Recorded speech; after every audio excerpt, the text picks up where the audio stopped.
Perang Rusia-Ukraina gak kelar-kelar, NATO mulai pusing. Halo Sobat Taktik Militer, Fakta Pertahanan Atlantik Utara atau NATO sepakat untuk meningkatkan target penimbunan amunisi. Hal ini terjadi saat aliansi militer blok barat itu mulai merasakan kekurangan stok amunisi. Sekretaris Jenderal NATO, Jens Stoltenberg, mengatakan saat ini jumlah amunisi yang dimiliki aliansi itu berkurang cukup banyak.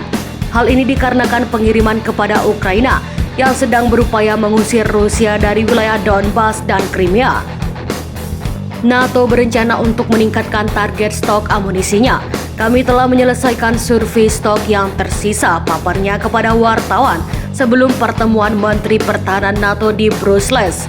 Dikutip Reuters Selasa, 14 Februari 2023, Barat perlu meningkatkan produksi karena waktu tunggu amunisi kaliber besar meningkat menjadi 28 bulan dari 12 bulan. Sebelum serangan Rusia ke Ukraina pada 24 Februari tahun lalu, banyak negara NATO sebenarnya telah gagal memenuhi target penimbunan aliansi. Ini dikarenakan pemikiran bahwa perang dengan pertempuran artileri skala besar merupakan sesuatu yang terjadi di masa lalu.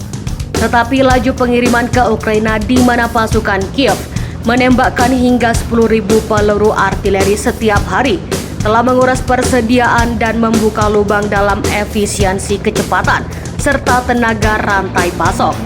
Jika Eropa melawan Rusia, beberapa negara akan kehabisan amunisi dalam beberapa hari, kata seorang diplomat Eropa. Stoltenberg mengatakan pasukan amunisi yang lebih tinggi sangat penting untuk memastikan aliansi dapat terus mendukung Ukraina sambil melindungi setiap jengkal wilayahnya sendiri. Hampir 1 tahun sejak invasi, Presiden Putin tidak mempersiapkan perdamaian. Dia meluncurkan serangan baru, kata Stoltenberg. Jelas bahwa kita berada dalam perlombaan logistik kemanapun utama, seperti amunisi, bahan bakar, dan suku cadang harus mencapai Ukraina sebelum Rusia mengambil inisiatif di medan perang. Kecepatan akan menyelamatkan nyawa. Sementara itu terkait kemungkinan manuver militer besar-besaran Rusia pada musim semi mendatang, Stoltenberg menjelaskan langkah itu kemungkinan hanya awal dari suatu langkah lain yang lebih besar. Apa yang kita lihat lakukan oleh Presiden Putin sekarang adalah pengiriman ribuan dan ribuan pasukan lagi, menerima jumlah korban yang sangat tinggi, mengalami kerugian besar, tetapi memberikan tekanan pada Ukraina, ujarnya lagi. Apa yang kurang dalam kualitas Rusia, mereka mencoba mengimbanginya secara kuantitas.